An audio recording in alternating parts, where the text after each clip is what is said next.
And everyone welcome back. तो आज हम सभी पहुंच चुके हैं ट्रिग्नोमेट्री के लेक्चर नंबर 6 पर। और अभी तक हमने बहुत सारे कॉन्सेप्ट्स को समझने में और बेसिक चीज़ों को समझने में बहुत समय दिया है। हमने ग्राफ्स वगैरह भी समझे हैं, थोड़ा सा लेवल अप करके। अब हम चलते हैं थोड़ा सा क्वेश्चंस पर। बेसिकली इस क्लास को स्टार्ट करने से पहले एक डिस्क्लेमर देता हूं। अगर आपने अभी तक जो फॉर्मूलाज की लिस्ट मैंने पीडीएफ के फॉर्म में दी थी, या जो भी मैंने शॉर्ट ट्रिक वगैरह मेंशन किए हैं अपने लेक्चर्स में, सबसे पहले जाओ उनको एक बार गो थ्रू करो। फिर आंखें बंद करके या कॉपी को साइड में रख के एक ब्लैंक शीट पे सारे के सारे रिकॉल करके फॉर्मूला लिखो। स्टार्टिंग, बिल्कुल स्टार्टिंग से, जहां से मैंने बताया था ना कि पाइथागोरस थ्योरम लिखो। उसके बाद फिर सारे 6 रेशियोज, देन टेबल, देन सारे के सारे sine C plus D cos C plus D के फॉर्मूलाज। उसके बाद शॉर्ट ट्रिक जो भी बताई थी A sine theta plus B cos theta से रिलेटेड। उसके बाद सारे के सारे साइन कॉस टेन के ग्राफ ना भी बनाओ, एटलीस्ट साइन थीटा लिख के फंक्शन, उसके आगे उसकी डोमेन रेंज लिखो। ठीक है। बेसिकली व्हाट आई वांट कि जो क्वेश्चंस हम आज स्टार्ट करने वाले हैं, वो क्वेश्चंस करते पे आपको पुराने फॉर्मुलेज वहां से टीपने ना पड़े। अगर याद होंगे तो आप सीधे क्वेश्चंस को सॉल्व कर पाएंगे और समझ भी पाएंगे। नाउ अब चलते हैं क्वेश्चन नंबर 1 की तरफ। As you all can see, मैंने पीवाईक्यूज ही लिए हैं। ये पीवाईक्यूज जो है बेसिकली वो क्या है, या तो एनडीए के पीवाईक्यूज हैं, या सीजीएल के पीवाईक्यूज हैं, है ना, या फिर सीडीएस के। बेसिकली है क्या कि हमारा जो सीडीएस का एग्जामिनेशन है, सीजीएल का एग्जामिनेशन और एनडीए का एग्जामिनेशन है, इन तीनों का लेवल जो ट्रिग्नोमेट्री वाला है ना, सेम है। सीडीएस के एग्जाम में थोड़े से ज्यादा स्टेटमेंट वाले अच्छे क्वेश्चन पूछ लिए जाते हैं। एनडीए वाले में मिक्सचर रहता है, कुछ डायरेक्ट बस उसमें फॉर्मूला मारो और आंसर बाहर आ जाता है। सीजीएल वाले में टाइम बाउंडेड होते हैं, वो डायरेक्ट फॉर्मूला बेस्ड होते हैं या तो शॉर्ट ट्रिक बेस्ड होते हैं। ठीक है, तो मैंने सभी का थोड़ा मिक्सचर लिया, क्योंकि हमारा जो एनडीए एग्जाम हो या सीडीएस एग्जाम हो, सब में कभी भी कुछ भी खेल सकते हैं। ठीक है। Now as you all can see, यहाँ पे लिखा है what is the value of 1 + 10 15 degree 1 - 10 15 degree. एक काम मैं क्या कर सकता हूँ, या तो 10 15 डिग्री की वैल्यू लगाऊं 2 + 2 - √3 दोनों जगह पे और सॉल्व करूं। दूसरा एक जनरल एक्सप्रेशन बनाता हूं जिससे मैं बहुत सारे क्वेश्चंस एक बार में ही सॉल्व कर पाऊंगा। ठीक है। अब बस थोड़ा सा ध्यान दो, है ना, पेन कॉपी अगर है तो उसको साइड में रख दो। बस ध्यान से सत्संग सुनो फॉर नेक्स्ट 2 मिनट्स और 3 मिनट्स। ठीक है। मैंने एक जनरल एक्सप्रेशन ले लिया है, it is cos theta plus sine theta upon cos theta minus sine theta. ठीक है, मतलब इट इज नॉट क्वेश्चन, मैंने एक जनरल एक्सप्रेशन लिया, इससे मुझे जो चाहिए ना मैं वो फाइंड आउट करता हूं। ठीक है। क्या मैं इस न्यूमिनेटर और डिनोमिनेटर से कॉस थीटा को कॉमन ले सकता हूं? देखो,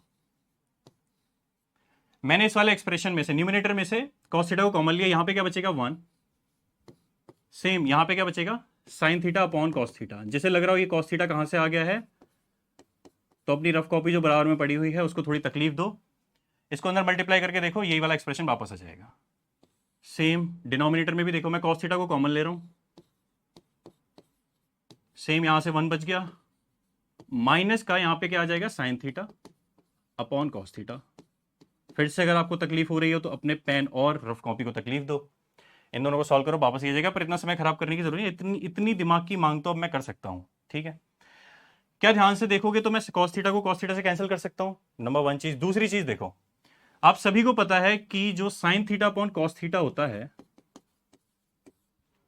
फिर से वही मैंने पहले डिस्क्लेमर दिया है ना कि क्लास स्टार्ट होने से पहले थोड़े फॉर्मुलेज दिखाना। तो क्या मैं इसको लिख सकता हूं 1 + sine theta upon cos theta, क्या हो जाएगा, टेन थीटा। कोई दिक्कत परेशानी नहीं है।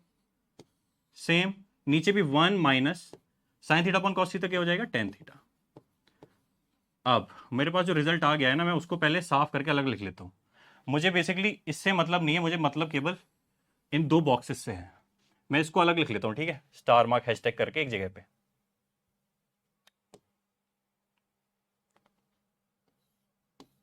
ठीक है। सबसे पहले मेरे पास एक्सप्रेशन था cos theta plus sine theta upon cos theta minus sine theta. ये अभी जो जितनी भी अभी सत्संग चल रहा है ना, सत्संग की मदद से देखना भी पीवाईक्यू जो है ना हमारे एनडीए वाले या तो सीडीएस वाले, उन्हें हम कैसे चुटकियों में खत्म करेंगे। मैंने जब इस एक्सप्रेशन को थोड़ा सा सॉल्व किया था तो मुझे क्या रिजल्ट मिला था, दिस वन। मैं बस इसको लिख सकता हूं कि 1 + tan theta upon 1 - tan theta. मैं इसको सुंदर से बॉक्स में बंद कर देता हूं, क्योंकि बाद में ये बहुत ही काम आने वाला है। ये हो गया नंबर 1। ठीक है। अब मैं चीज़ों को इरेज करना स्टार्ट करता हूँ, थोड़ा सा जगह बनाता हूँ ताकि मैं थोड़ा सा और ऑपरेट करके ना थोड़ी और काम की चीज़ों को निकाल पाऊँ। नाउ मैं अभी तक इस वाले एक्सप्रेशन पे आ चुका हूं, अब मैं इस एक्सप्रेशन को थोड़ा सा और सॉल्व करता हूं, ठीक है। व्हाट आई गेट गॉट कि मेरे पास आया था 1 + tan थीटा और अपॉन में था 1 - tan थीटा। मैं फिर से आपको थोड़ा सा पीछे लेके जाता हूं। क्या हम सभी को पता है कि tan 45 डिग्री, जिसको हम प्यार से π/4 भी लिखते हैं, इसकी वैल्यू 1 होती है। मैं वाइस वर्सा भी लिख सकता हूं। अगर मेरे पास कहीं पे वैल्यू 1 है तो उसको tan π/4 लिख सकता हूं, बिल्कुल लिख सकता हूं। मैं इस 1 को लिख रहा हूं tan π/4, नंबर 1, ठीक है। tan थीटा से कोई छेड़खानी नहीं, इसको वैसे ही छोड़ दो। इस 1 से भी कोई छेड़खानी नहीं, ठीक है। मैंने यहां पे लिख दिया -1, ठीक है। यहां कुछ भी मल्टीप्लाई में नहीं है, मैंने कह दिया यहां पे 1 मल्टीप्लाई में है, कोई दिक्कत परेशानी नहीं। tan थीटा को कोई दिक्कत नहीं है तो हमको कोई दिक्कत नहीं है। मैं इस 1 को भी लिख रहा हूं tan π/4, ठीक है। और इस tan थीटा को सेम वैसे ही वापस लिख दिया। नाउ फिर से मैं वही डिमांड कर रहा हूं कि एक फॉर्मूला याद होना चाहिए। क्या हम सभी को याद है tan a + b का फॉर्मूला, जिसका मतलब होता है कि tan a + tan b upon 1 - tan a tan b। क्या वैसा ही कुछ फॉर्मूला यहां पे दिख रहा है? देखो, tan a + tan b upon 1 - tan a tan b। तो क्या मैं इसे बहुत प्यार से लिख सकता हूं tan π/4 प्लस थीटा। देखो बेसिकली है क्या, यहां पर ये क्या है, मेरा π/4 है, b क्या है, थीटा है। ये पूरा फॉर्मूला किस चीज का है, tan a + b का है, तो मैंने उसको उसी फॉर्म में लिख दिया। नेक्स्ट मेरे पास फिर से क्या एक एक्सप्रेशन आ गया।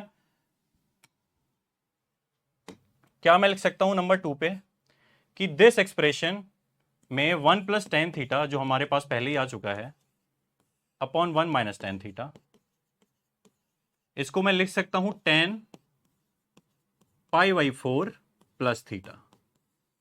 स्टेप 1 डन, ठीक है। ये तो हो गई हमारी पहली बात, ठीक है। इसको मैं फिर से सुंदर वाले ना इंपॉर्टेंट बॉक्स में बंद कर देता हूं। यहां पे जो मैंने मेहनत की थी इसको मैं इरेज करता हूं। मैं एक और पॉसिबिलिटी लेता हूं, ठीक है। फॉर एग्जाम्पल यहाँ पे cos theta plus sine theta की जगह न्यूमिनेटर में है cos theta minus sine theta और डिनोमिनेटर में है cos theta plus sine theta. देखते हैं आप क्या कंडीशन बन सकती है। कोई नहीं, अभी भी सेम सारे स्टेप करने हैं। मैं cos थीटा कॉमन लूंगा, ऊपर बच जाएगा 1 - sine theta upon cos theta. अब सेम है, अब मैं फिर से बहुत ज्यादा ब्रीफ में नहीं बता रहा हूं, वो सॉरी बहुत ज्यादा डिटेल में नहीं बता रहा हूं, है ना। मैं डिनोमिनेटर में से भी cos थीटा कॉमन ले लेता हूं, यहां से भी सेम बच जाएगा 1 + sine theta upon cos theta. कोई दिक्कत परेशानी नहीं है। देखो सारे के सारे स्टेप मैं अभी सेम ही कर रहा हूं, है ना। cos थीटा से cos थीटा कैंसिल, जैसे मैंने अभी पीछे वाले एक्सप्रेशन में किया था। यहां मैं फिर से लिख सकता हूं 1 - साइन थीटा को 1 - sine theta upon cos theta को 1 - tan थीटा लिख सकता हूं, क्योंकि sine theta upon cos theta tan theta होता है। Same 1 + sine theta upon cos theta क्या होता है, इसको मैं tan थीटा लिख सकता हूं, कोई दिक्कत परेशानी नहीं है।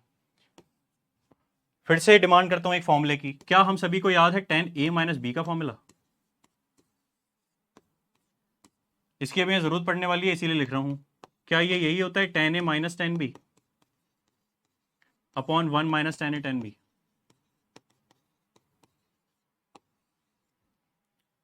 ठीक है। क्या इस एक्सप्रेशन में फिर से मैं अपना ज्ञान लगा के इसको लिख सकता हूं tan π/4 - tan थीटा, और लिख सकता हूं 1 + tan π/4 tan थीटा। देखो 1 को लिख लिया मैंने tan π/4 माइनस tan थीटा, और 1 + tan थीटा को क्या लिख सकता हूं 1, मैंने फिर से मान लिया यहां पे मल्टीप्लाई में 1 है तो लिख लिया tan π/4 tan थीटा। देखो सारा का सारा एक्सप्रेशन सेम है, इसमें कुछ भी चेंज नहीं हुआ, बस प्लस माइनस के साइन चेंज हुए हैं। यहां पर पहले प्लस था, नीचे माइनस था डिनोमिनेटर में, यहां पे उल्टा हो गया। यहां न्यूमिनेटर में तो माइनस है, डिनोमिनेटर में प्लस है, ठीक है। फाइनली ये किस चीज का फॉर्मूला बन गया, अभी हमारे पास बना था tan π/4 प्लस थीटा का, ये बन जाएगा tan π/4 माइनस थीटा का। बस इतना सा फर्क पड़ा है, ठीक है। अब मैं इसको भी थोड़ा सुंदर करके लिख सकता हूं। क्या मैं लिख सकता हूं यहां पे थर्ड पॉइंट पे कि अगर मेरे पास एक्सप्रेशन मिलता है cos theta minus sine theta upon cos theta plus sine theta. तो इस एक्सप्रेशन को या तो मैं डायरेक्ट लिख सकता हूं 1 minus tan theta upon 1 plus tan theta. ठीक है, देखो क्योंकि जब मैंने इस वाले एक्सप्रेशन को सॉल्व करना स्टार्ट किया था तो मुझे पहला रिजल्ट क्या मिला था, दिस वन। ठीक है, उसके बाद जब मैंने इसको फर्दर सॉल्व किया था तो मेरे पास क्या आया है, जब मैंने इसको सॉल्व किया तो मेरे पास क्या आया है, this one, ten pi by four minus theta. तो मैं इसको सीधे लिख सकता हूं ten pi by four minus theta.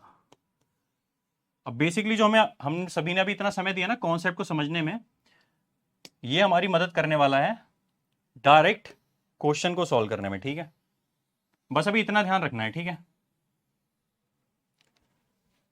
अब इसको याद कैसे रखना है वो भी बता देता हूं। बस एक्सप्रेशन याद रखो, जब कभी भी cos theta plus sine theta ऐसा कोई एक्सप्रेशन मिलता है तो सीधे याद रखना ऊपर की साइड में देखो क्या आ रहा है, 1 प्लस टेन थीटा आ जाएगा और नीचे 1 माइनस टेन थीटा आ जाएगा।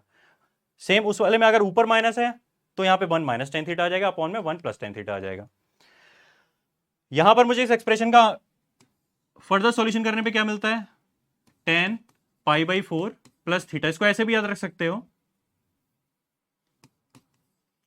ऐसे भी याद रख सकते हो कि अगर न्यूमिनेटर में प्लस का साइन है तो यहां पर प्लस थीटा आएगा, अगर न्यूमिनेटर में माइनस का साइन है तो माइनस का थीटा आएगा। अब चलते हैं क्वेश्चंस की तरफ। ठीक है, बेसिकली देखो हमारे पास क्या है, क्या ये एक्सप्रेशन इस तरह का बन रहा है, दिस वन, ये 1 plus tan theta upon 1 minus tan theta वाला एक्सप्रेशन बन रहा है, बिल्कुल बन रहा है। इसको मैं सीधे क्या लिखता था, इसको ही मैंने सॉल्व करके निकाला, मैं इसको सीधे लिख सकता हूं ten pi by four plus theta. मैं कोई दिमाग नहीं लगा रहा हूं, मैं सीधे लिख रहा हूं इसको, टेन पाई बाई फोर को मैं प्यार से क्या बोलता हूं, 45 डिग्री। थीटा की वैल्यू यहां पे कितनी है, इट इज 15 डिग्री, तो मैं यहां पे लिख देता हूं 15 डिग्री। अगर मैं टेन 15 को 45 में जोड़ूंगा जो कि बहुत टफ चीज है, तो मेरे पास कितना आंसर आएगा, टेन 60 डिग्री। टेन 60 डिग्री की वैल्यू मुझे नहीं पता है कि √3 होती है। ठीक है, अभी जो हमें इतना समय लगा बेसिकली वो था क्या, एग्जाम में जब हमारे पास क्वेश्चन आएगा तो हमें समय खराब करने की जरूरत नहीं है, सीधे हम क्या कर सकते हैं, डायरेक्ट हमें पता है expression ten pi by four plus theta होता है। बेसिकली जब एग्जाम वाला टाइम आता है ना, अगर अच्छे से प्रैक्टिस की है ना तो ये भी लिखने की जरूरत नहीं पड़ती है। आपको पता है जब कभी भी ऐसा एक्सप्रेशन आएगा, हमें पता है it would B 45 degree plus theta, 45 plus 15 is 60 और टेन 60 की वैल्यू √3। बेसिकली तो पेन भी नहीं चलाना पड़ा, एक ही बार में √3 आप टिक कर सकते हो। अब देखते हैं थोड़ा सा और आगे, इसी पे बेस देखो और क्वेश्चन भी। क्या ये एक्सप्रेशन अभी जो मैंने सॉल्व किया which was cos theta minus sine theta upon cos theta plus sine theta, क्या ये देखा देखा सा लग रहा है, बिल्कुल लग रहा है। क्या इसकी वैल्यू आई थी, मैंने क्या बोला, अगर ऊपर न्यूमरेटर में माइनस दिखता है तो क्या आ जाएगा, ये हो जाएगा टेन 45 डिग्री माइनस थीटा। कोई दिक्कत परेशानी वाली बात नहीं है। यहां पे ये चीज और देखो, ये लिखा है टेन थीटा के इक्वल। अब मैं क्वेश्चन सॉल्व करता हूं। ठीक है, सॉल्यूशन, मेरे पास जनरल एक्सप्रेशन तो मैंने लिख दिया। अब सॉल्यूशन देखो, सॉल्यूशन में क्या मैं लिख सकता हूं, इसको tan theta is equal to, इस पूरे एक्सप्रेशन को मैं सीधे क्या लिख सकता हूं, देखो यहां पे थीटा की वैल्यू है 17 डिग्री, मैं इसको सीधे लिखूंगा टेन 45 डिग्री माइनस थीटा की जगह मेरे पास कितना है 17। फिर से बहुत टफ काम आ गया है हमारे पास, tan theta is equal to कितना आ गया, 45 में से अगर मैं 17 माइनस कर दूंगा तो क्या मेरे पास टेन 28 डिग्री आ जाएगा। यस, नाउ थोड़ा सा इनवर्स ट्रिग्नोमेट्री का काम है, जिसको अभी इनवर्स ट्रिग्नोमेट्री का कुछ भी नहीं पता वैसे समझ लो कि 10 से 10 कैंसिल हो गया, पर ऐसा कुछ भी नहीं होता है। बेसिकली इसको ऐसे लिखते हैं, theta is equal to tan inverse tan 28 degree. इस एक्सप्रेशन की वैल्यू वहां से कितनी आ जाएगी, it would be theta is equal to 28 degree. तो क्या मेरे पास आंसर आ गया है, फिर से बता रहा हूं, क्योंकि हम ये पहली बार कर रहे हैं तो हमें एक्सप्रेशन लिखना पड़ रहा है, क्वेश्चन को सॉल्व करना पड़ रहा है। अगर ये पूरा एक्सप्रेशन पहले से ही याद होगा, रिजल्ट पहले से ही याद होंगे, तो मैं क्या सोचूंगा, ये तो कुछ देखा देखा लग रहा है, मैं सीधे बोलूंगा 45 डिग्री माइनस 17 डिग्री जो कि क्या होगा 28 डिग्री। यहां पे क्योंकि टेन थीटा दिया हुआ है तो अगर इस साइड में टेन थीटा है तो सामने भी जब टेन थीटा है तो थीटा से टेन से कैंसिल हो जाएगा और मेरे पास थीटा की वैल्यू कितनी आ जाएगी 28 डिग्री। मैं पेन का यूज भी नहीं करूंगा, सीधे 28 डिग्री टिक कर दूंगा। नेक्स्ट क्वेश्चन देखो, सेम, कोई बदलाव नहीं, बस थोड़ा सा है। देखो यहाँ पे टेन उल्टा चल गया ना, अपोजिट साइड में है। क्या मैं लिख सकता हूं 1054 डिग्री को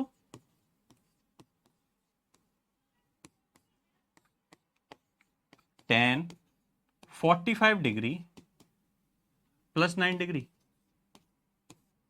देखो कोई भी चेंज नहीं है। फिर से समझो, ये जो क्वेश्चन हमारे पास था एनडी 2019 में आया हुआ है, शायद ये वाला अटेम्प्ट भी दिया था मैंने। वेल यहाँ पे 1054 डिग्री जो लिखा हुआ है उसको मैं तोड़ के लिख सकता हूँ 45 प्लस 9 में, यहाँ तक कोई परेशानी नहीं है। क्या ये वही एक्सप्रेशन नहीं बन रहा है 1045 प्लस थीटा? अगर ऊपर प्लस होता है तो न्यूमिनेटर में आता है प्लस या डिनोमिनेटर में माइनस आता, डिनोमिनेटर में आता है प्लस। बेसिकली अगर यहां पर प्लस है तो मेरे पास जो एक्सप्रेशन है विच वॉज कॉस थीटा, उसमें ऊपर के साइड में नो न्यूमिनेटर में क्या आता था प्लस, क्योंकि मेरे पास यहां पर वैल्यू कितनी दी हुई है थीटा की,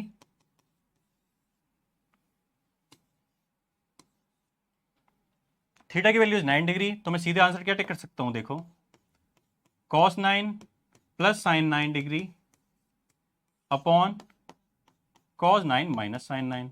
ऐसा कोई ऑप्शन दिख रहा है हमको? बिल्कुल दिख रहा है, टिक। फिर से बोल रहा हूं, अगर तो हमको नहीं पता है तो बहुत समय लगने वाला है, वरना मैं क्या करूंगा मन में ही सोचूंगा 54 डिग्री को मैं कैसे दो पार्ट्स में तोड़ सकता हूं। मैं सीधे लिख सकता हूं इसको 45 डिग्री प्लस 9 डिग्री। क्योंकि 9 डिग्री आ गया तो मैं पहले से ही पता है, क्योंकि 45 में प्लस हुआ है तो न्यूमिनेटर में प्लस आएगा, न्यूमिनेटर में प्लस आएगा तो सीधे मेरे पास इस एक्सप्रेशन में थीटा की जगह पे मैं 9 डिग्री लिख दूंगा, मेरे पास आंसर है। अगेन एनडीए का पीवाई की सॉल्व, यही है एनडीए का, तुम देख लो, है ना। नेक्स्ट देखते हैं आप, ये थोड़ा बहुत ज्यादा टफ क्वेश्चन है ना, इसके लिए तो यू नीड मिनिमम एमएससी, ठीक है। बेसिकली आपने जो क्वाड्रेंट सिस्टम पढ़ा था ना, एक बार उसके पन्ने पलटो और थोड़ा सा रिकॉल करो। अगर ध्यान से देखोगे तो कॉट 54 डिग्री को क्या मैं इस तरह लिख सकता हूं, कॉट 90 डिग्री माइनस 36 डिग्री। क्या 90 माइनस 36 डिग्री 54 होता है? बिल्कुल होता है। नीचे 1036 से मैं कोई छेड़खानी नहीं करूंगा, उसने मेरे को कोई दिक्कत भी नहीं करी है, उल्टा ये मेरा फायदा करने वाला है।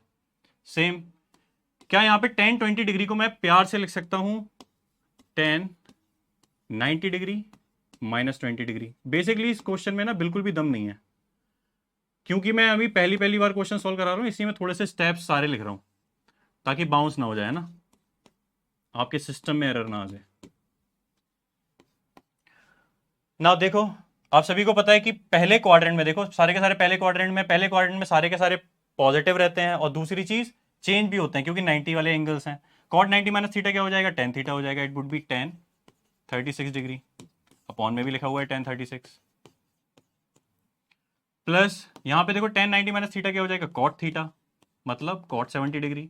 क्या अपॉन में भी कॉट 70 डिग्री है? बिल्कुल। क्या ये एक दूसरे को कट कर देंगे? बिल्कुल कट देंगे, कर देंगे। यहां से मेरे पास क्या 1 बचेगा? बिल्कुल बचेगा, इधर से भी 1 बचेगा। फाइनली मेरे पास आंसर आ गया 2, टिक, डी ऑप्शन। तो ये था इंडिया 2013। मतलब देख रहे हो साल पहले भी वही लेवल था, अब भी वही लेवल, कुछ खास चेंज ये लोग कर नहीं रहे हैं ना। नेक्स्ट देखते हैं क्वेश्चन 1031, 1033 डिग्री, 1035, 1057। अब खुद से दिमाग लगाओ, वीडियो पॉज करो, खुद ब खुद सोचो कि यहां पे कौन सा कॉन्सेप्ट लग रहा है जो मैं पहली क्लास में पढ़ा चुका हूं। मैं जब आपको क्वाड्रेंट सिस्टम पढ़ा रहा था तो क्या मैंने वहां पे बताया था आपको कि 10 π/4, या बेसिकली मैं इसको ऐसे लिख सकता हूं, यहां पे 10a है और 10b है, ठीक है। ऐसे एक्सप्रेशन में इफ a प्लस b, उन दोनों का सम इफ π/2, सॉरी ये चलो 90 लिख देता हूं समझ के लिए। मैं रेडियन और डिग्री का दोनों का यूज इसलिए करता हूं ताकि एग्जाम टाइम पे कंफ्यूज ना, दोनों से ही थोड़ा ना फेमिलियर रहो। मैंने बोला था कि अगर ऐसा एक्सप्रेशन है और वहां पे दोनों एंगल का सम अगर 90 डिग्री आ रहा है तो उस एक्सप्रेशन की वैल्यू हमेशा 1 होती है। क्यों होती है वो भी देखो, एग्जांपल फिर से यहीं पे बता देता हूं। कहीं पे लिखा हुआ है 1015 डिग्री और 1065 डिग्री, इट वुड बी 75, वरना हमारा सम 90 नहीं आएगा, ठीक है। देखो क्या 1015 और 1075 डिग्री, 75 और 15 का सम कितना आ जाएगा 90। मेरे अकॉर्डिंग इस एक्सप्रेशन की वैल्यू कितनी होनी चाहिए 1। सॉल्व करूंगा, बहुत ज्यादा दिमाग लगाऊंगा तो कैसे लगाऊंगा, देखो 1015 डिग्री से कोई छेड़खानी नहीं, tan75 को लिख सकता हूं मैं tan90 माइनस 15। देखो ये सारे कॉन्सेप्ट मैं पढ़ा चुका हूं, है ना। ये फिर से रिपीट कर रहा हूं ताकि बाउंस ना हो, है ना। तुम ये ना बोलो कि सर ये क्या आ गया सर, ये तो हो ही नहीं रहा है। tan15 वैसे के वैसा ही है। फर्स्ट क्वाड्रेंट है, tan90 माइनस थीटा क्या होता है, cot थीटा। अब देखिए क्या होगा, tan15 को वैसे ही रहने दो। cot थीटा को क्या लिख सकता हूँ, 1/tan थीटा लिखते हैं ना, तो 1/tan थीटा लिखूंगा तो क्या हो जाएगा, 1/tan15 डिग्री। क्या आ गया आंसर 1। तो इसीलिए मैंने बोला जब कभी भी आपके पास ऐसा कोई एक्सप्रेशन हो tan A और tan B करके, जिसमें A और B का सम 90 डिग्री आ रहा हो, और हाँ ये भी याद रखना मल्टीप्लाई में, फिर प्लस वालों में भी तुम सारे के सारे 1 करते जाओ, है ना, खिचड़ी नहीं बना देनी है। अगर ऐसे एक्सप्रेशन में A और B का सम 90 डिग्री आ रहा है तो उन दोनों की वैल्यू कितनी हो जाएगी, 1। अगर तुम इस वाले क्वेश्चन को ध्यान से देखो, है ना, विच इज एंड लो, ये तो थोड़ा लेटेस्ट में ही है, नया नया क्वेश्चन है। यहाँ लिखा हुआ है tan31। पहली बात तो ये सीरीज है सारे के सारे मल्टीप्लाई में, tan31 और tan59 को देखो, क्या 31 और 59 का सम 90 होता है, बिल्कुल होता है। मतलब ये दोनों तो आपस में 1 हो जाएंगे। सेम नेक्स्ट में देखो tan33 tan57, क्या इन दोनों का सम भी आपस में ऐड होकर 90 डिग्री बन के कितना हो जाएगा, 1 हो जाएगा। सेम tan35, इससे पहले कितना होगा, 57 से पहले 55 होगा, 35 प्लस 55 90 डिग्री। तो बेसिकली जो पूरी सीरीज है ना 1 1 बन के इसका आंसर कितना आ जाएगा, 1। तो ऐसे क्वेश्चन में तो मैं पेन भी यूज नहीं करूंगा अगर मुझे कॉन्सेप्ट पता है अच्छे से तो, ठीक है। अब चलते हैं थोड़ा सा और आगे। What is the value of cos 46 cos 47। देखो पहली बात तो ये सीरीज है, डॉट डॉट का मतलब है कंटिन्यूस चलती जा रही है। cos 50 के आगे भी है cos 51 cos 52। अब खुद ब खुद सोचो 50 के बाद 51 आ रहा है, 52 आ रहा है, क्या ये सीरीज चलते चलते cos 90 तक भी पहुंचेगी। क्या हम सभी को बहुत अच्छे से पता है कि cos 90 डिग्री की वैल्यू 1 होती है। अब एक गधऊ 1 नहीं होती है, क्योंकि 1 किस चीज की होती है, sin 90 डिग्री की होती है। अगर cos 90 डिग्री की वैल्यू 1 हो जाती तो इसमें मुझे बहुत ज्यादा दिमाग लगाना होता। पर ये जो एग्जाम है इंडिया एग्जाम, ये चाहता ही नहीं हमें बहुत ज्यादा दिमाग लगाना पड़े, तो उन्होंने क्या किया है, cos वाले सारे के सारे मल्टीपल्स यूज करे हैं।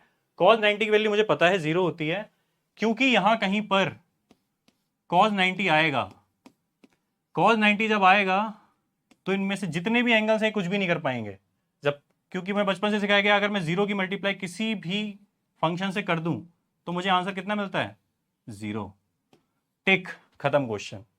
अब खुद ब खुद सोचो, जिस एनडीए एग्जाम को बहुत ज्यादा टफ समझते हो, बेसिकली जब पहली वैल्यू आ रही है तुम्हारे सामने क्वेश्चन रख दूं बिना कॉन्सेप्ट समझाए, तो तुमको भी लगेगा कि सर ये क्या सीरीज है, मेरे को 47 डिग्री की तो वैल्यू भी नहीं पता है, और 135 तो छोड़ो, 135 से पहले अगर आगे 134 उसकी वैल्यू कैसे लगाएंगे, तो तोते उड़ जाएंगे। पर एक्चुअल में है क्या, छुपा हुआ है cos 90, लिखा भी नहीं। अगर आपको पता है, थोड़ा सा यूज किया है दिमाग का, तो हो जाएगा क्वेश्चन।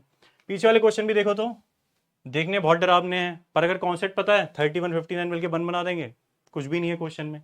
सेम देखो इस वाले क्वेश्चन में भी, ये तो चलो बच्चों वाला ही क्वेश्चन था, बेसिकली बोलूं तो ये केवल 9 10 स्टैंडर्ड वाला क्वेश्चन है, ठीक है। ये वाले क्वेश्चन थोड़ा देखो खुद ब खुद अगर अनुमान लगाओ तो बोलते हैं कि रिपीटेशन नहीं होता, ये एक ही मैंने पढ़ाया सारा का सबका, सारी की सारी चीजों में देखो ये 3 कॉन्सेप्ट पढ़ाए। एक ये एक्सप्रेशन था, ठीक है, एक ये एक्सप्रेशन था, उससे मैंने 2 रिजल्ट बना दिए थे। अब खुद बस खुद सोचो किस किस ईयर में आया, देखो 2010 में आया क्वेश्चन सेम कॉन्सेप्ट से, ठीक है, 2020 में आया क्वेश्चन सेम कॉन्सेप्ट से, 2019 में आया है सेम कॉन्सेप्ट से। बस क्या किया है, बस फॉर्मेशन चेंज करिए या तो डिजिट चेंज कर दिए हैं। और कोई बड़ी बात नहीं है, हमारे आने वाले एग्जाम में भी इससे रिलेटेड कुछ कहीं पे क्या कर देगा कि इस बार ये चीज गिवन कर देगा आपको, ये पूछ लेगा, ठीक है, ये चीज गिवन कर देगा, ये पूछ लेगा। गिन के 2 3 चीजें, मतलब बेसिकली क्या है कि कुछ फॉर्मेट्स ऐसे हैं ना वो फिक्स्ड है। एग्जाम कितना भी टफ चला जाए, कितना भी इजी चला जाए, जो फिक्स क्वेश्चन होते हैं ना, मतलब वो खुद चाहते हैं, ऐसा कुछ भी नहीं है कि एनडी का पेपर इतना टफ बना देना है कि जेई एडवांस की जो तैयारी कर रहे हैं वो भी ढेर हो जाए। उनका ऐसा मकसद नहीं है, उन्हें भी तो अपनी अकेडमी में लोग चाहिए ना। तो हमारे जो 120 क्वेश्चन है ना, उसमें 20 क्वेश्चन तो ऐसे होंगे कि वो हर साल ट्रेंड चलता आ रहा है। अगर आपको कॉन्सेप्ट पता है तो बस देखो क्वेश्चन, टेक एंड आगे बढ़ जाओ, ठीक है। तो ये सारे वही वाले क्वेश्चन है ना। अब चलते हैं थोड़ा सा और आगे, tan 75 degree plus cot 75 degree. चलो मैं वैल्यूज पे आ जाता हूं, एक बार वैल्यूज बता देता हूं, रिकॉल भी हो जाएंगी। बेसिकली तो आप सभी को खुद ब खुद याद करनी चाहिए थी, ये है मेरा एहसान आप सभी के ऊपर।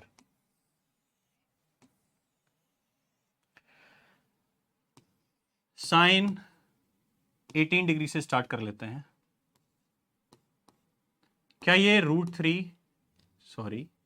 क्या ये √5 -1/4 होती है, बिल्कुल होती है। ये वाले थोड़े से कंफ्यूजिंग फॉर्मूले हैं ना। कॉस 36 डिग्री की वैल्यू कितनी होती है? √5 + 1/4 होती है। सेम, क्या साइन 36 डिग्री की वैल्यू रूट, इसका तो खैर मैंने आज तक तो यूज़ किया नहीं किसी क्वेश्चन में, ये वैल्यू याद करके मेरा वेस्ट हो गया इसे याद करना। और कॉस 18 डिग्री, कॉस 18 डिग्री की वाइस वर्सा हो जाती है। It will be 10 + 2√5 √/4। मतलब कहीं एनसीईआरटी एग्जाम्पलर में तो शायद क्वेश्चन था, बाकी तो मैंने इस पे बेस कोई क्वेश्चन देखा नहीं है। इनमें जो इंपॉर्टेंट जिसका इस्तेमाल होगा ना वो ये दो ही हैं, इन्हें थोड़ा अच्छे से याद कर लो, ठीक है। और जो बहुत थोड़ी सी महत्वपूर्ण है वो भी देखो, विच इज 10-15 डिग्री की वैल्यू होती है 2 - √3। ये वाला क्वेश्चन तो इसी फॉर्मूले से ढेर हो जाएगा, है ना, देखते रहना। उसके अलावा cot 15 डिग्री देखो, कुछ भी नहीं होता, जहाँ पे माइनस है उसकी जगह बस प्लस आ जाता है, इन दोनों का रिश्ता बरकरार है। साइन 15 की वैल्यूज देखो, इट इज √3 - 1/2√2। इसकी वैल्यू की भी, वैल्यू का जो है ना वो भी यूज होता है। cos 15 डिग्री कुछ नहीं होता, सेम साइन चेंज होता है, इन दोनों का रिश्ता ही बरकरार है, ठीक है। अगर बोलूं कि फ्रिक्वेंट यूज कौन कौन सा जो फॉर्म वैल्यूज है उनका देखोगे, नंबर 1 ये दोनों, नंबर 2 पे ये दोनों, नंबर 3 पे ये, और नंबर 17 पे ये, ठीक है। क्यों उनका यूज़ मैं कोई नहीं दिखा अभी तक। अब मैं बता देता हूँ ये क्वेश्चन कैसे होने वाला है। इनको एकदम से याद कर लेना जितना दिख गया है आपको अभी तक मैंने बता दिया। रिकॉल रिकॉल रिकॉल लिखो, याद करो, क्योंकि ट्रिग्नोमेट्री में ना फॉर्मुलेज याद हैं तो क्वेश्चंस कुछ भी नहीं है, फॉर्मुले नहीं याद है तो बाउंस हो जाएगा। यहाँ पे लगा tan75 cot 75, फिर से मैं फर्स्ट क्वाड्रेंट का यूज़ करूंगा। अब सीधे देखा करो, क्या मैं tan75 डिग्री को लिख सकता हूँ 19 - 15 डिग्री? बिल्कुल लिख सकता हूँ। अगर मैं इसको tan 90 - 15 डिग्री लिखूंगा तो tan 90 - थीटा से क्या बन जाएगा? cot 15। सेम cot 75 को क्या लिख सकता हूँ? इसको मैं लिख सकता हूँ 90 - 15। cot 90 - थीटा क्या हो जाएगा? tan थीटा, मतलब tan 15। वैल्यू मुझे बहुत अच्छे से याद हो चुकी है। cot 15 की होती है 2 + √3, 2 - √3। अगर ध्यान से देखो ना तो बेसिकली क्वेश्चन में कुछ भी दम नहीं है ना, बिल्कुल भी दम नहीं है। ये वाले सारे वो वाले क्वेश्चंस हैं कि अगर थोड़ी सी भी प्रैक्टिस करोगे ना, आपने एनसीईआरटी अच्छे से सॉल्व कर रखी है, पीवाईक्यूज लगा रखे हैं, कॉन्सेप्ट वाली क्लासेस ले ली हैं, तो इन क्वेश्चन को ना मैं कह रहा हूं कि आपको पेन भी यूज नहीं करना। आपकी जो बुकलेट होती है ना एनडीए में, सीडीएस में, किसी भी एग्जाम में, उसमें पीछे रफ स्पेस देता है। ये वाले क्वेश्चन वो है ही नहीं कि वो रफ स्पेस में आपको सॉल्व करना पड़े। इनको तो बेसिकली बस कैलकुलेशन दिमाग में खुद ब खुद सोचो, 1075 लिखा, आपको खुद ब खुद दिख रहा है कि इट इज प्योरली cot 15, ये tan 15। ये भी पता है 2 + √3, 2 - √3 वैल्यू होती है, साफ पता लग रहा है। √3 से √3 कैंसिल, कितना बचा वैल्यू? 4। टिक, आगे बढ़ जाओ जिंदगी में। और देखो फिर से वही क्वेश्चन है यार, देख रहे हो, नेशनल डिफेंस एकेडमी, कौन कह रहा था यूपीएससी बहुत टफ को पेपर बनाता है? बनाता है, वो भी आएंगे, हौसला रखो, पर इतना टफ नहीं होता है कि आपसे सॉल्व ना हो, है ना। क्या मैं लिख सकता हूँ साइन 105 को 90 + 15 प्लस कॉस को भी क्या लिख सकता हूँ, इसको भी लिख सकता हूँ 90 + 15। ये बस बेसिकली आज जो मेहनत है नहीं, आज वाली क्लास में, नेक्स्ट क्लास में तो मैं इसको डायरेक्ट लिखूंगा cos 15, है ना। थोड़ा सा याद रख लेना, साइन 90 + थीटा मतलब कौन सा क्वाड्रेंट आ गया? सेकंड क्वाड्रेंट आ गया, उसमें साइन AS, साइन तो पॉजिटिव रहेगा, मतलब इसकी वैल्यू तो मेरे को सेम मिलने वाली है, क्या आ जाएगा? cos 15 degree. पर cos 90 + थीटा मतलब सेकंड क्वाड्रेंट, ठीक है। ASTC के अकॉर्डिंग यहां पर केवल साइन ही पॉजिटिव होता है या तो कोसेक पॉजिटिव होता है, तो क्या यहाँ पे cos की वैल्यू जो कि ये है कैसी आएगी? नेगेटिव आएगी। तो क्या मैं इसको लिखूंगा माइनस का साइन 15 डिग्री। cos 15 डिग्री की वैल्यू मैं अभी भी पढ़ के आया हूं, इट वॉज √3 + 1/2√2, और माइनस साइन 15 की वैल्यू √3 - 1/2√2। मुझे दिक्कत ना हो इसलिए मैं ब्रैकेट लगा देता हूं, ठीक है। अगर बेसिकली देखो ना तो मैं जितना सॉल्व करने वाला हूं, मैं इसमें कुछ भी सॉल्व नहीं करूंगा, मुझे पता है यहाँ पे माइनस का साइन लगा है, आपस में कैंसिल होने वाले हैं क्या क्या? √3 2√2, √3 2√2, ऊपर 2/√2 बचने वाला है, 2/2√2 बचने वाला है। मैं तो बेसिकली एक ही बार में सी ऑप्शन टिक करके आगे बढ़ जाता, क्योंकि अभी हम नन्हे मुन्ने राही हैं, देश के सिपाही हैं, तो इसको सॉल्व कर लेते हैं। -√3, ये माइनस है, अंदर वाला साइन चेंज हो जाएगा, it would B plus, base same है, डिनोमिनेटर सेम है, इट वुड बी 2√2, √3 से √3 कैंसिल, 1 + 1 2 होता है, ये आ गया 2/2√2। क्या यहाँ पे ये वाला 2 इस वाले 2 को कैंसिल कर देगा, एकदम कर देगा। आंसर क्या आ गया 1/√2। जितना समय लगाया उसमें कोई समय नहीं लगाना था। आपको पता है ये क्या है cos 15, ये है माइनस का sin 15, दोनों की वैल्यूज पता है। आप दिमाग में ही सोचोगे ना, एक तरफ √3 - 1 है, √3 + 1 है, मतलब √3/2√2 तो दोनों साइड से कैंसिल हो जाएगा। बचना क्या है 2/2√2, 2 से 2 कैंसिल हो जाएगा, 1/√2 बचेगा। मैं सीधे ये टिक करूंगा, ठीक है। ज्यादा से ज्यादा एक लाइन लिखनी है, बाकी एक बार में क्वेश्चन टिक। नेक्स्ट क्वेश्चन देखो, ये मैं क्वेश्चन अभी तो लगातार करा रहा हूँ। ये जो क्वेश्चन वाली क्लास है ना, इसे सत्संग की तरह नहीं सुनना है। जहां मैंने बोल दिया ना सत्संग की तरह सुनो, तो उससे आगे बढ़ जाना है ना। जैसे ही आपके सामने क्वेश्चन पॉपअप होता है, what you will do, just pause the video, उसके बाद क्या करो, इस क्वेश्चन को खुद ब खुद सॉल्व करो, ठीक है। क्या बोल रहे हो सर, आपने बहुत जल्दी बता दिया, मैं तो अभी तक सत्संग सुन रहा था या सुन रही थी। कोई बात नहीं बेटा, it is no common sense, and common sense is not very common. दिल पे लगने वाली बात नहीं है, पर फिर भी समझो, खुद ब खुद देखो। मैं क्वेश्चंस प्रैक्टिस करा रहा हूं, तो ये नहीं कि केवल देखते जाने कैसे सॉल्यूशन है। हो सकता है कि आप डिफरेंट वे से और इजी तरीके से सॉल्व कर दो, है ना। आप थोड़े ज्यादा प्रतिभाशाली हो, तो वो बहुत अच्छी बात है। हमेशा जब भी मैं क्वेश्चन सॉल्व करा रहा हूँ या कोई भी प्रैक्टिस वाली कोई प्रैक्टिस सेशन है ना, तो रफ कॉपी साथ में रखो, क्योंकि कॉन्सेप्ट वाला जो क्लास होता है उसमें तो बेसिकली क्या होता है कि मैं कॉन्सेप्ट पढ़ाता हूँ, आगे बढ़ जाता हूँ। उसमें तो आपको कोई चांस ही नहीं है, आपको खुद ब खुद पहले कॉन्सेप्ट अच्छे से समझना है, उसके बाद ही आप कुछ कर पाओगे। पर जो क्वेश्चन प्रैक्टिस वाली क्लास होती है ना, इसमें आपको जो सॉल्यूशन है ना, ये तो मेरी सबसे समझो कि मैं केवल तुम्हारा नुकसान कर रहा हूँ, क्योंकि मैं खुद ब खुद सॉल्व कर दे रहा हूँ। आपका खुद ब खुद पर्सपेक्टिव ही नहीं बन रहा है ना, खुद से आप सोच ही नहीं पा रहे हो क्वेश्चन कैसे सॉल्व करना है ना। क्या करो कि जब भी ये प्रैक्टिस वाली क्लास हो ना, खुद से एक रफ कॉपी लो, क्वेश्चन नंबर 1 आया, वीडियो पॉज की, क्वेश्चन सॉल्व किया। अगर सॉल्व हो जाता है बहुत अच्छी बात है, कम, और ये भी नहीं पहली बार में हार मान गए, मिनिमम 2 से 3 बार एफर्ट करो, क्योंकि एफर्ट करोगे ना तो सारे के सारे एक तो फॉर्मुलेज रिवाइज हो जाएंगे, है ना। हो सकता है शायद वो वाला फॉर्मूला लग रहा हो या वो वाला फॉर्मूला लग रहा हो, या क्या हो सकता है आंसर नहीं आएगा, तो क्या दिक्कत है, उसके बाद उस वीडियो प्ले करो, सॉल्यूशन मैं कर ही रहा हूं, है ना। तो खुद ब खुद सॉल्व करने का ट्राई करना। अगर अभी तक नहीं कर रहे थे तो अपने दोनों कान खींचो और जोर से बोलना जय माता दी, है ना। कुछ भी बोल रहे यार, जय माता दी नहीं बोलो, आयुष सर की जय बोल देना। वेल, आते हैं इस क्वेश्चन पे वापस और अब सॉल्व करते हैं। मैंने बहुत ड्राइंग बना दी इतनी देर की बातचीत में। ये बहुत ज्यादा टफ क्वेश्चन नहीं है, कोऑर्डिनेट सिस्टम का है, थोड़ा सा माइंड ब्लोइंग क्वेश्चन है ना। मैं कोई छेड़खानी नहीं कर रहा हूं, पहले तो कलर चेंज कर लो, बहुत चटक कलर है, मुझे भी दिक्कत हो रही है। तरफ आते हैं, यहां पर सीधे क्वेश्चन की तरफ आते हैं। अब इस क्वेश्चन को ध्यान से देखना है ना, मैं इसका सॉल्यूशन करना स्टार्ट करता हूं। अगर इस क्वेश्चन को थोड़ा सा ध्यान से देखो तो ये क्वेश्चन खुद ब खुद बोल रहा है कि इसको कैसे सॉल्व करना है। अगर देखो ना, तो ये थोड़े से जो डिफरेंट तरीके से है ना, बहुत गंदे तरीके से लिखे हुए नंबर्स हैं। अगर मैं इनको थोड़ा सा अपने क्वाड्रेंट की मदद से थोड़ा सा छोटा करके लिख लूं, तो क्या एक ही बार में मेरे को कोई ना कोई फॉर्मूला मिल जाएगा, या तो sin a + b का, या sin a - b का, या cos a + b का, cos a - b का। चलो देखते हैं, है ना। मैं अब सीधे सीधे सॉल्व करना स्टार्ट कर रहा हूं। sin 34 से कोई छेड़खानी नहीं, नन्ना मुन्ना राही है ये। क्या मैं cos 236 डिग्री को 180 डिग्री प्लस 56 डिग्री लिख सकता हूं? बिल्कुल लिख सकता हूं। माइनस साइन 56 डिग्री से कोई छेड़खानी नहीं, क्योंकि ये मेरी मदद करने वाला है। अगर ध्यान से देखो तो यहां पे 56 आ रहा है, मतलब कुछ तो फायदा होने वाला है। इस 124 को क्या मैं लिख सकता हूं 90 प्लस 34 डिग्री, है ना। देखो खुद ब खुद बोलने लग गया ना, 34 मतलब हमारे पास बहुत जल्दी एक अच्छा आंसर आने वाला है। cos 28 डिग्री से कोई छेड़खानी नहीं, कोई दिक्कत परेशानी नहीं कर रहे हैं। पर cos 88 लो, इसे जमीन पे लेके आते हैं। मैं इसको एक ही बार में लिखता हूं 90 - 2, 88 से 2 पे आएगा अभी, plus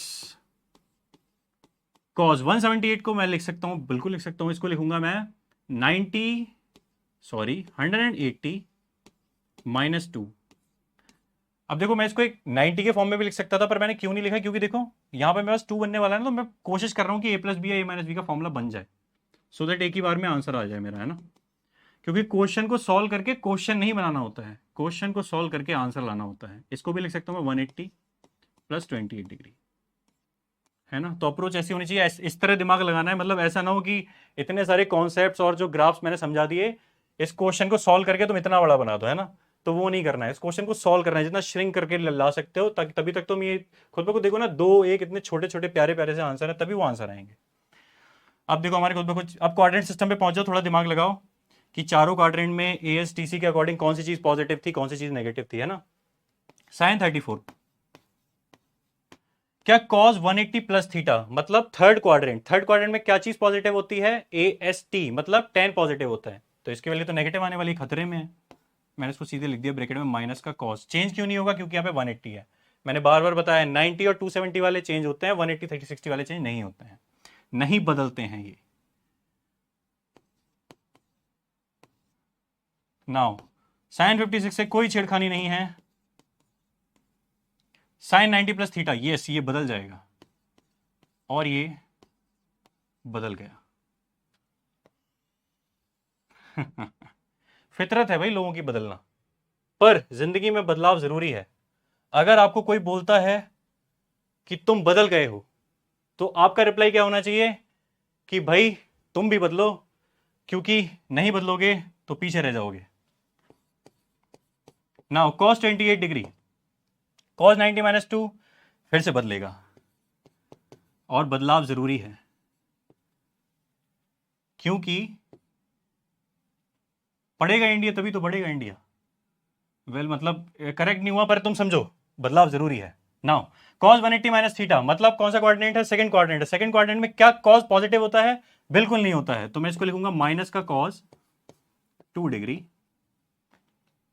same sine 180 plus theta, AST third quadrant, वहां पे केवल 10 पॉजिटिव होता है। इसका मतलब क्या होगा कि ये बदलेगा तो नहीं, पर साइन क्या आ जाएगा, माइनस का साइन 28 डिग्री। अब मैं एक बार चेक कर लेता हूं, ताकि कहीं ये जो हमने अपना सुंदर सा वार्तालाप किया था उसकी वजह से कहीं दिक्कत ना हुई हो। साइन 34 डिग्री में कोई दिक्कत नहीं है। 180 प्लस थीटा मतलब थर्ड क्वाड्रेंट में क्या होता है, 10 पॉजिटिव होता है, इस वजह से माइनस का साइन आ गया है, क्योंकि कॉज है। चेंज इसलिए नहीं होगा क्योंकि 180 वाला एंगल है, चेंज नहीं होता, यहां तक कोई दिक्कत नहीं है। माइनस का साइन सेम है, साइन 56 डिग्री भी सेम है। साइन 90 प्लस थीटा मतलब सेकंड क्वाड्रेंट में राजा कौन है, साइन ही राजा है, वो खुद ब खुद राजा है, तो कोई प्लस माइनस का खेल नहीं, सारे के सारे पॉजिटिव होंगे, साइन और कोसेक। बस क्या होगा, ये 90 डिग्री है, इस वजह से ये बदल जाएगा।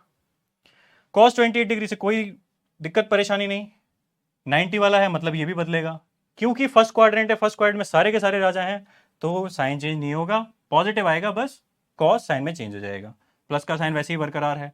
cos 180 माइनस थीटा मतलब सेकंड क्वाड्रेंट, वहां पे राजा बना हुआ कौन है, साइन जी, साइन राजा है, मतलब ये कैसा आने वाला है, माइनस का, इस वजह से मैंने इसको माइनस में लिख दिया था। ठीक है, चेंज इसलिए नहीं होगा क्योंकि 180 डिग्री में है। सेम यहां पर साइन 180 प्लस थीटा लिखा हुआ है, साइन 180 प्लस थीटा में 180 है, इसलिए चेंज तो नहीं होगा, बट क्योंकि थर्ड क्वाड्रेंट में, पर माइनस थर्ड क्वाड्रेंट में, इसलिए माइनस का साइन आ जाएगा। अब देखते हैं हमारा कहीं पे कुछ कट रहा है, कुछ बन रहा है। एकदम देखो यहाँ पे माइनस माइनस प्लस हो जाएंगे, तो मैं यहाँ की कहानी तो एकदम साफ कर दूंगा। ऊपर देखो क्या बन रहा है, क्या ये बन रहा है माइनस का sine 34 degree cos 56 degree minus sine 56 degree cos 34 degree. Wow amazing. अगर मैं ऊपर वाले सेक्शन में से माइनस कॉमन ले लूं तो इसमें साइन है, कॉस भी, कॉस है, साइन भी बन जाएगा। ठीक है, कोई दिक्कत परेशानी नहीं। डिनोमिनेटर में तो देखो पहली बधाई हो चुकी है, sign A cos B plus cos A sine B, same है, क्योंकि यहां पे माइनस माइनस आपस में कैसे हो जाएंगे, कैंसिल हो जाएंगे। पर मैं फिर भी इसको एक बार साफ करके लिख देता हूं, it is cos 28 degree sine 2 degree plus cos 2 degree sine 28 degree. Formula नहीं याद है तो मैं फॉर्मूला यहां पे लिखने की कोशिश नहीं करूंगा, बस इतना बता देता हूं कि सारे के सारे जो फॉर्मूले बन रहे हैं वो बन रहे हैं sine A plus B degree. ठीक है, फिर से बोल रहा हूं, it is sine A cos B, क्योंकि मैं दोनों में से माइनस कॉमन ले लूंगा तो यहाँ प्लस आ जाएगा, साइन ए कॉस बी, और ये क्या हो जाएगा, cos A sine B. Denominator में भी देखो तो सेम है, अब तो प्लस का साइन ही आ चुका है, sine 2 degree cos 28 degree cos 2 degree sine 28 degree, same formula बन रहा है। मतलब मेरे पास क्या अब ये आ चुका है, सीधे मैं लिख सकता हूं माइनस कॉमन लेके साइन ए प्लस बी मतलब 34 प्लस 56 डिग्री, और डिनोमिनेटर में क्या हो जाएगा, साइन 28 प्लस 2 डिग्री। बधाई हो, ये साइन 90 बन चुका है, और डिनोमिनेटर में 28 प्लस 2 कितना होता है, साइन 30 होता है। क्योंकि साइन 90 की वैल्यू 1 होती है, तो इसका हमारे आंसर में कोई योगदान नहीं होगा। योगदान किसका होगा? साइन 30 में, क्योंकि होता है 1/2। ये 2 न्यूमिनेटर में आ जाएगा, तो आंसर मेरे पास कितना हो जाएगा? -2। तो इतनी बड़ी जंग लड़ने के बाद हमारे पास आंसर आया है -2। इसी के साथ एनडीए का 2090 का क्वेश्चन भी खत्म हो चुका है। आम जिंदगी में थोड़ा सा और आगे बढ़ते हैं। ये क्वेश्चन बहुत सुंदर क्वेश्चन है। अगर आपको फॉर्मूला आता है cos C minus cos D का, तो आपको कुछ ही समय लगेगा। जल्दी से अपने पन्ने पलटना स्टार्ट करो, वीडियो पॉज करो और भाग जाओ, ठीक है? क्योंकि आप तो गधे हैं, आपने रिवीजन नहीं किया होगा। सीधे मैं क्वेश्चन में फॉर्मूला लगा के इसको सॉल्व करता हूँ। बहुत ज़्यादा समय नहीं लगता, क्योंकि फॉर्मूला फेंको आंसर वाला क्वेश्चन है ना। इसको सीधे लिखूंगा 2 साइन A प्लस B मतलब 48 plus 12 upon 2 into sine B minus A, है ना। ये थोड़ा लगा एनडीए ने 4 फॉर्मूले थे C और D से related, sine C plus sine D, sine C minus sine D, cos C plus cos D, cos C minus cos D। जो घुमाने वाला फॉर्मूला था ना, उसी पे बेच दिया है, cos C minus cos D, क्योंकि इसमें होता क्या है, यहाँ पे A माइनस B ना होके क्या होता है B माइनस A, मतलब 12 माइनस 48 डिग्री, है ना। तो बस यहाँ पे गड़बड़ नहीं करना, अगर ये गड़बड़ कर दोगे तो फिर गड़बड़ हो जाएगी। 48 प्लस 12, 48 प्लस 12 मुझे नहीं पता कि ये साइन 60 होता है, अपॉन में 2 है तो ये 3 बन जाएगा, 30 बन जाएगा, सॉरी। सेम यहाँ पे साइन 12 माइनस 14 कितना आने वाला है? ये आने वाला है साइन माइनस का 38, नहीं माइनस का 36 डिवाइड बाई 2। ये हो गया 30, ये हो गया 18। फिर से पन्ने पलटो, साइन 18 की वैल्यू खोज के लाओ जल्दी से, जब तक मैं आगे बढ़ रहा हूँ। ये हो जाएगा साइन 30 डिग्री, माइनस का बाहर आ जाएगा, साइन माइनस थीटा होता है, माइनस का साइन थीटा, माइनस का साइन आ जाएगा बाहर, मैं इसको यहाँ लिख लेता हूँ, और ये क्या हो जाएगा? साइन 18। तब कुछ भी नहीं करना है, बस वैल्यूज फेंको, आंसर पाओ, ठीक है। साइन 30 की वैल्यू क्या होती है? 1/2। साइन 18 की वैल्यू क्या मुझे पता है? ये √5 माइनस 1/4 होती है। अब देखो √5 माइनस 1/4 भी वैल्यू दी होगी, देखो दी हुई है ना, दी हुई है। आप गड़बड़ भी कर दोगे, अगर यहाँ पे आपने लिख दिया ना साइन ए B माइनस ए की जगह साइन A माइनस B, तो आपका माइनस वाला साइन बाहर आएगा ही नहीं, और आप आंसर कौन सा टिक कर दोगे? A option. बट है क्या, ये माइनस वाला जो साइन है वो इसकी पूरी दिशा और दशा सब बदल देगा। माइनस के साइन की जब आप अंदर मल्टीप्लाई कराओगे तो इट वुड बी प्लस का 1 √5/4, ठीक है। तो ये छोटे छोटे वाली जो गलती है ना, 1 माइनस √5/4, दिस ऑप्शन, ठीक है।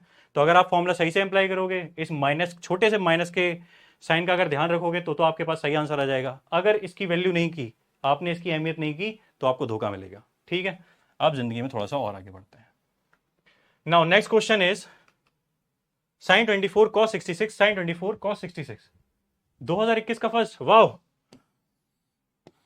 अगर आपको पता है ना कि a² माइनस b² का फॉर्मूला क्या होता है, तो इस क्वेश्चन में कुछ भी नहीं है। फिर अगर इस क्वेश्चन को थोड़ा सा ध्यान देखो, तो क्या आप सभी को दिख रहा है साइन A cos 66 मतलब a plus B, a minus B. क्या मैं इसको डायरेक्ट लिख सकता हूं? Sine square 24 degree minus cos square 66 degree, पहला स्टेप। दूसरा सबसे टफ स्टेप, इससे मैं कोई छेड़खानी नहीं कर रहा हूं। क्या मैं cos 66 डिग्री को लिख सकता हूं cos 90 माइनस 24? अगर मैं इसको लिख दूंगा 90 माइनस 24 डिग्री, तो cos 90 माइनस थीटा क्या होता है? साइन थीटा होता है भाई साहब। इसमें तो कुछ भी नहीं है, लो कैंसिल, मुबारक हो, 0 मिला है, बी ऑप्शन। ये बस इतना सही था। Next 8 cos 10 cos 20 cos 40। देखो ये क्वेश्चन मैं होमवर्क में देना पसंद करूंगा, पर उससे पहले इससे रिलेटेड सारा ज्ञान मैं आप सभी को दे देता हूं, ठीक है। ये अपनी शॉर्ट ट्रिक वाली जो आपकी नोटबुक है उसमें ध्यान से ऐड कर लेना, मैंने कॉन्सेप्ट वाली क्लास में कवर नहीं किया था। जब कभी भी आपके पास ऐसा एक्सप्रेशन हो ना, sine theta sine 60 minus theta, ये ना आपके एनसीईआरटी में मिलेगा, एनसीईआरटी एग्जाम्पलर में भी है ना, और सीजीएल सीडीएस सभी में क्वेश्चंस आए हैं भर भर के 60 माइनस थीटा। अगर ऐसा कोई एक्सप्रेशन बनता है तो आपने कोई मेहनत नहीं करनी, कोई दिमाग नहीं लगाना, सीधे आपको आंसर इसका आएगा 1/4 साइन 3 थीटा, ठीक है। अभी कल नोट करते जाओ, इस पे बेसिक क्वेश्चन तो करा ही दूंगा, थोड़ा वार्म अप, ताकि आप उस तक पहुंच पाओ। बेसिकली इन तीनों का इस्तेमाल नहीं होगा, या तो आपको कुछ मल्टीप्लाई डिवाइड करना, मतलब मैं अभी हिंट भी नहीं देता हूं, है ना। सेम वाइस वर्सा है, cos theta cos 60 plus theta और cos 60 माइनस थीटा, अगर ऐसा एक्सप्रेशन बन रहा है आपका, ठीक है, तो बहुत ज़्यादा मेहनत नहीं करनी है, सीधे उसका आंसर होगा 1/4 cos 3 थीटा। अब इनको एक्सप्लेन करने में, प्रूफ करने में हम समय खराब नहीं करेंगे, सीधे सीधे नोट करते जाओ, है ना। नेक्स्ट एक tan थीटा वाला भी देख लो, इसकी जरूरत अभी तक तो पड़ी नहीं है मेरे को भी किसी क्वेश्चन में। अगर tan थीटा थोड़ा सा डिफरेंट है इसलिए बता रहा हूँ, ये tan 60 माइनस थीटा और tan 60 प्लस थीटा। फिर से बोल रहा हूँ, ये जो तीन मैंने एक्सप्रेशन अभी लिखा है ना, इनका यूज करके पिछले वाला क्वेश्चन तो होगा ही, साथ में बहुत सारे क्वेश्चन हो सकते हैं, आपकी प्रैक्टिस शीट में भी मैं डालूं। इसमें बस 1/4 नहीं आता है, सीधे tan 3 थीटा लिखते हैं ना, बस इतना सा डिफरेंस है। क्वेश्चन भी बता देता हूँ कैसे होगा। एग्जाम्पल ले लेते हैं, साइन का ही लेते हैं, से sin 20 sin 40, ये क्वेश्चन है, ठीक है, sin 60। कोई बड़ी बात नहीं, आपके आने वाले टेस्ट में मैं इन्हीं ट्रिक्स पे जो मैंने अभी लेक्चर के बीच में बता दी ना, इसी पे एक बहुत सुंदर सा, बढ़िया सा, प्यारा सा दिखने वाला क्वेश्चन दे दूं। एक तो मैं क्या करूं, इसमें 2 sin थीटा cos थीटा का फॉर्मूला लगाऊं या अपना एक्स्ट्रा दिमाग लगाने की कोशिश करूं, वरना बचपन से ही मुझे आयुष सर ने सिखाया है कि जो क्वेश्चन में दिमाग नहीं लगना है तो उसमें दिमाग नहीं लगाना है। देखो यहाँ पे क्या बन रहा है, अगर मैं इसको थीटा देख लूं, अगर मैं इसको मान लूं दिस इज थीटा, तो क्या ये sin 60 माइनस थीटा है? देखो, it is sin theta, it is sin 60 minus theta. कैसे? अगर मैं थीटा को 20 मानूंगा तो यहाँ पे 60 minus 20 is 40 degree, same sin 80 को लिख सकता हूँ यहाँ पे क्या, ये sin 60 प्लस थीटा, मतलब अगर मैं थीटा को 20 डिग्री मान लूँ तो 60 प्लस 20 क्या होता है, 80। तो बेसिकली ये जो तीन थे, है ना, मैं थोड़ा कलर चेंज कर देता हूँ, खिचड़ी ना बने, दिस वन और ये वाला। देखो 60 वाली डिग्री की तो वैल्यू पता है ना, वो तो हम एक ही बार में भी लिख सकते हैं। ये तीन हमें दिक्कत दे रहे थे, इन तीन को मैं सीधे कुछ भी मेहनत नहीं करूंगा, इन्हें अभी जमीन पे लाके रखता हूँ। मैंने क्या बोला था, अगर कहीं पे भी लिखा है sin theta sin 60 minus theta और 60 प्लस थीटा, तो सीधे क्या करना है, 1/4 sin 3 थीटा। देखो अभी मैं लिखा है ना 1/4 sin 3 थीटा, यहां पर मैंने थीटा किस चीज को माना है, 20 डिग्री को माना है, तो इसको मैं सीधे लिख सकता हूँ sin 3 थीटा, मतलब 3 थीटा क्या है मेरा, 20 डिग्री। sin 60 और बचा, उसको भी लिख देता हूं, 3 की मल्टीप्लाई अगर 20 से करूंगा, क्या मेरे पास 60 आएगा? बिल्कुल आएगा, sin 60। दो sin 60 हो चुके हैं, एक sin 60 की वैल्यू कितनी होती है, √3/2। दूसरे sin 60 की वैल्यू भी कितनी हो जाएगी, √3/2। √3 की मल्टीप्लाई कितनी आ जाएगी, 3, नीचे 4 2 8 2 16। आंसर जहां तक मुझे याद है, किसी एनसीईआरटी में, या तो 10th की एनसीईआरटी में क्वेश्चन है साइन और कॉस पे ही बेस्ड, या तो 11 12th की एनसीईआरटी में। तो कुछ भी नहीं करना है, कोई मेहनत नहीं करनी है, बस एक्सप्रेशन याद रखो। जब भी sin theta sin 60 minus theta sin 60 plus theta से रिलेटेड कोई क्वेश्चन बनता है, या सेम कॉस में या 10 में, तो मेहनत नहीं करनी है, बस एक्सप्रेशन याद रखने हैं। दिस एक्सप्रेशन, ये वाला एक्सप्रेशन, बस 10 में इतना याद रखना है, 10 में 1/4 नहीं आता, केवल tan 3 थीटा आता है। आज की क्लास में बेसिकली मैंने क्या किया, सारे के सारे एंगल्स से रिलेटेड, एंगल्स पे बेस्ड जो क्वेश्चंस थे उनको कवर किए। नेक्स्ट क्लास में हम क्या करेंगे, जो आइडेंटिटीज पे और रेशियो पे बेस्ड क्वेश्चन है उनको करेंगे। आज मैं आप सभी को जो पीडीएफ दूंगा उसमें बहुत ज्यादा क्वेश्चन नहीं होंगे, पर इन्हीं पे बेस्ड क्वेश्चन देने वाला हूं, मतलब बेसिकली एंगल पे बेस्ड क्वेश्चन देने वाला हूं। इन क्वेश्चंस को तो बिना देखे प्रैक्टिस भी करना, और बेसिकली 2 बार प्रैक्टिस करना, क्योंकि ये पीवाईक्यू भी है, ठीक है। उसके अलावा अपने नोट्स अपडेट रखना, उसमें कोई भी गुंजाइश नहीं है, मतलब कभी भी वो लेफ्ट ओवर तो छोड़नी ही नहीं है। जो मैंने आज ट्रिक्स बता दी है 3, या उसके अलावा जो कुछ भी बताया वो सब भी नोट्स में डालना है। अगर ऐसा लगता है कि इसके साथ में कोई क्वेश्चन लिखना है, तो ऐसी कोई बाउंडेशन नहीं है, क्वेश्चन भी लिखो, ताकि जब शॉर्ट ट्रिक पढ़ो ना तो याद आ जाए कि इस पे बेस्ड क्वेश्चन कैसे आता है। इसके अलावा नेक्स्ट क्लास में हम सारी की सारी चीजें कवर करेंगे। तब तक के लिए जय Hind, thank you so much, मिलते हैं नेक्स्ट क्लास में, बाय बाय।